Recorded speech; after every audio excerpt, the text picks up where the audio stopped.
Hello everybody and welcome back to OMB Reviews. I am the critic who is a cynic. Hope you're doing well, and today we're doing a box office preview for this upcoming weekend, which will see the American release, the North American release of Dragon Ball Superhero, which is expected to dominate the weekend.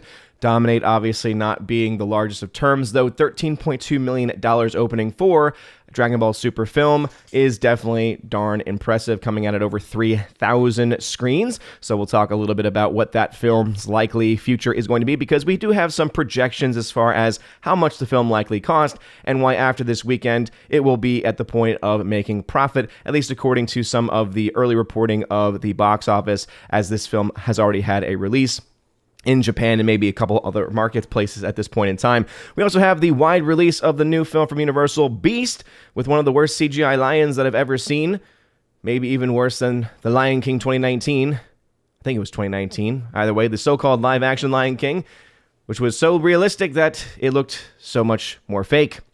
Anyway, we also have the third weekend numbers for Bullet Train coming out. And again, numbers not looking too terrible, but definitely not as strong as it would need to be in order for the film to be able to hit its break-even point. But never say never. Before going any further, though, please make sure you smash that like button, loud that fire button if you're watching over on Odyssey. And also make sure that you are subscribed to the channel with that bell notification on. That way you know every time a new video or live stream goes live on the channel. So, of course, the big news is that Dragon Ball Superhero. I'm personally a fan of Dragon Ball Z. I've seen a couple of the Dragon Ball Super stuff, but I unfortunately have not really kept up with it all that much. But I've heard some pretty good things from those that are fans of it. But it's projected to make $13.2 million in its domestic opening.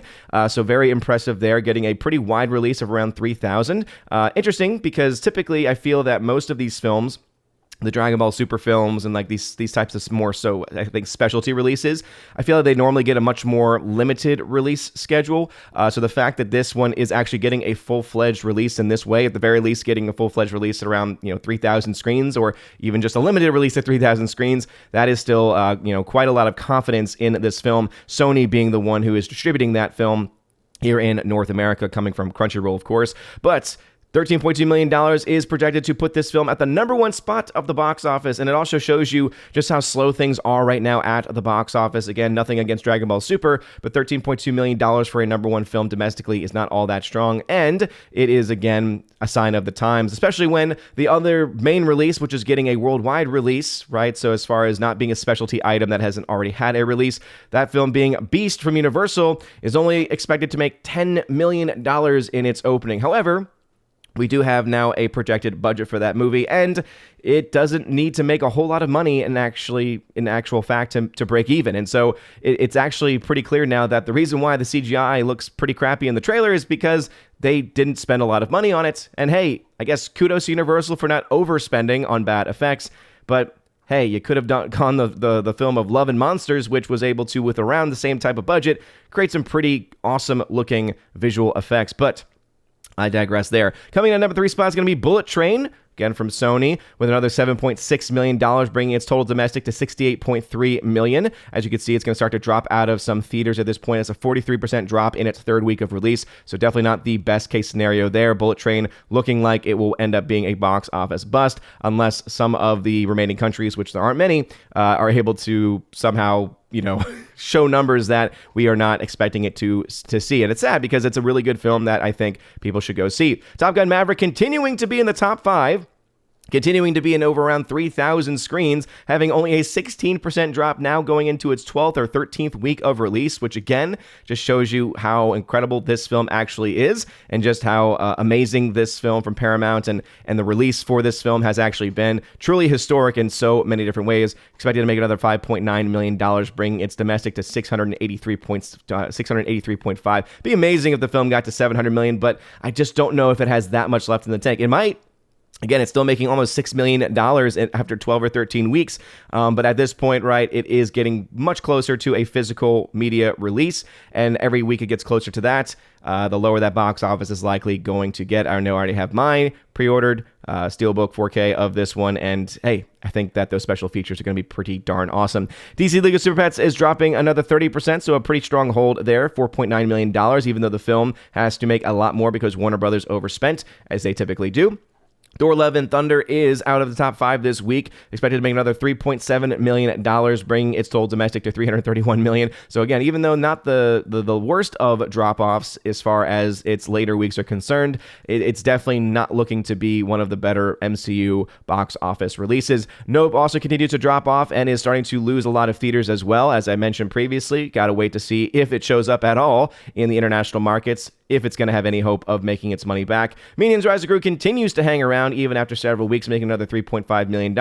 And then you have also the last couple films mentioned here, where The Crawdads Sing, another $3 million, which is pretty impressive for a film like this. Again, much more independent feeling film. And then you have Bodies, the film with Pete Davidson that I just don't care all that much about. And hey, small drop-off, I guess you could say, but at the same time, it's at a weird release schedule, as A24 has been known to do, especially this past year. So going into some of the actual numbers themselves, as I mentioned, we have an official number here for Beast. So Beast had a budget of $36 million is what's being reported, which means right now its break-even is going to be roughly around $90 million. Again, about 2.5 times that production budget. And so opening to $10 million domestically isn't really all that great. Doesn't seem like it would be a film that would be a massive success internationally. And so even though it doesn't have to make all that much in the grand scheme of things in order to make its money back, $10 million is not a very good start. And so it's not looking very good for that film to make its money. And you know what, based on the trailer,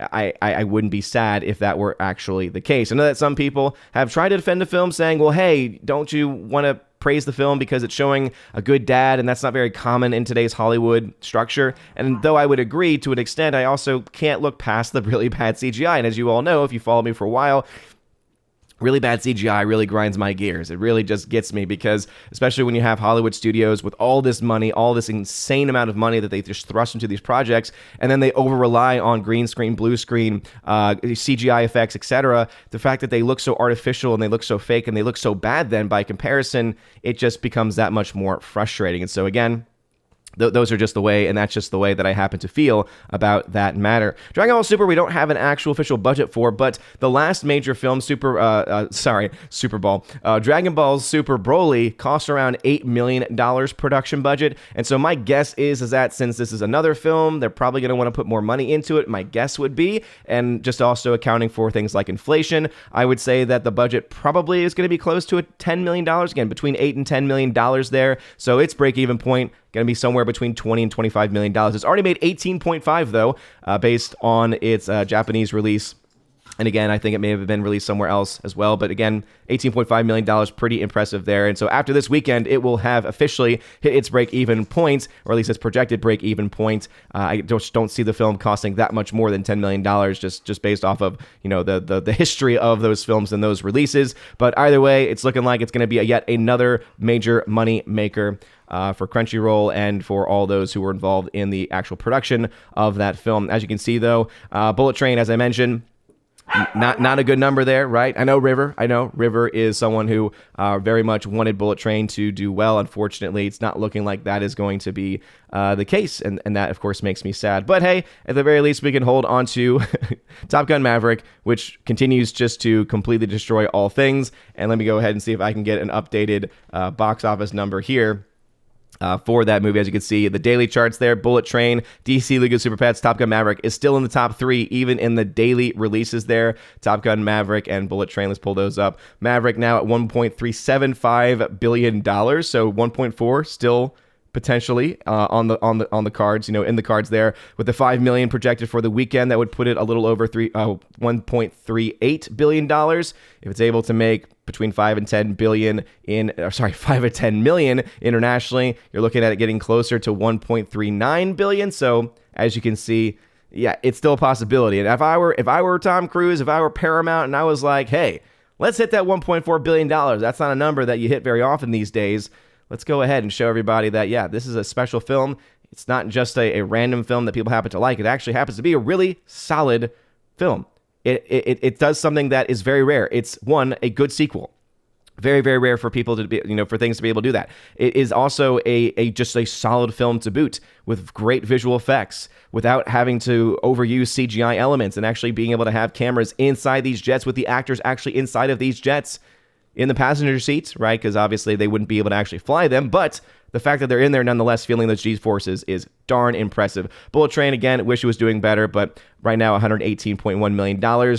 It's not looking like it's going to be on the cards for this movie to make its money back. But what are y'all's thoughts about these new releases? Dragon Ball Super, are you a Dragon Ball Super fan or a Dragon Ball fan in general? I know that some people are excited about going to see that, so it's looking like it's going to be a pretty successful weekend for them, coming in at number 1 in the domestic market, but also based off the money it's already made and what I assume the budget would be, hey, making some profit as of this weekend thanks to the domestic and other markets that's going to be opening in. Hey, that's pretty impressive. Also, what are your thoughts about Beast? Do you have any plans to see it? Again, it does show a strong positive father figure, but it also, as I said, has bad CGI elements, and I don't know, just the trailer doesn't really seem all that compelling to me, and based on these projections, doesn't seem that compelling to a lot of other people. And also, do you have any other general thoughts about Bullet Train or Top Gun Maverick, which in my opinion are right now 2 of the best films that we've had this year? Again, there's other films that I could probably think of right now, but off the top of my head, those were the 2 that I had the most fun at the theater with as far as overall experiences are concerned. But let me know your thoughts in the comment section down below. If you like this video, smash that like button, that fire button over on Odyssey. You guys are all amazing and beautiful people. Hope you all have a wonderful rest of your day. And as always,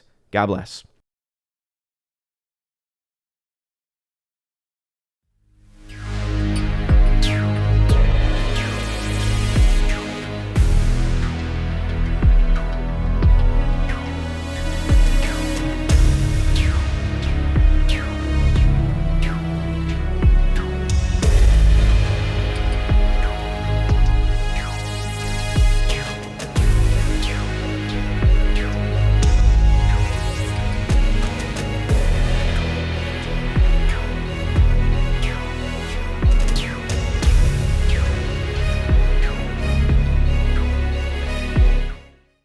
And now for a huge shout out to all of my Keeper of the Bifrost and Chosen of Valhalla members over on Patreon, Subscribestar, and Locals. Starting off with my Patreon supporters, we got Chris from the 80s, who you can check out on YouTube, Garrett Searles, Heimir Irie Hymason, Jeff Toon, Joe Horn, Jonathan Carney, Laura, The Modern Major General Story, Father Luca Illick, Orange Hat Reviews, who you can also check out on YouTube, Rosetta Allen, whose YouTube channel's name is Eagle Rider, Stan Andrian, Miss Martin Muses, who also has a YouTube channel, and the Empress of the Universe, Tina B, who you can check out on her show that she does with the amazing Stephanie B, my Valkyrie, on a show called Soup to Nuts on Tina B's channel. Also to my Subscribestar peeps, we got Matt317, who you can support over on Twitch, same name, Storm Tracker, The R, Fast Reaction, Mr. Roy, J-Rod, the Beer Guru, and ZK-Man, who you can support over at xtheboundaries.co. And lastly, to my Locals members, we got Miss Minnesota Hockey Fan, How About a Hockey Player? We have UAB Mad Dog Mike Jackson for the win, Brett D90, and Robert Barnes, who most people should know about at this point, so go support him over at InfoWars, YouTube, and all the other locations that he is at. But if you want your name shouted out at the end of every single video and live stream, check out that top link in the video description. Finds out all the places that you can follow me on social media, and also all the various platforms that you can support the channel, which include not only shoutouts, but also access to giveaways of 4K titles, Blu-rays, tons of other stuff like that, digital codes, and then also a way to get access to being featured on the channel once a month for the Chosen of Valhalla live stream, where we're talking about movies, pop culture, and pretty much anything the Chosen want to talk about. So if any of that sounds interesting to you, check out the video description. There's also access to a podcast that I do with John the Flick Pig Flickinger once or twice a month. And don't worry if you were wondering where the July episode is, because of scheduling conflicts, especially with John, we were not able to get that done, but we will have 2 episodes this month to make up for it, so don't you worry about that. Anyway, you guys are all amazing and beautiful people. Hope you all have a wonderful rest of your day, and as always, God bless.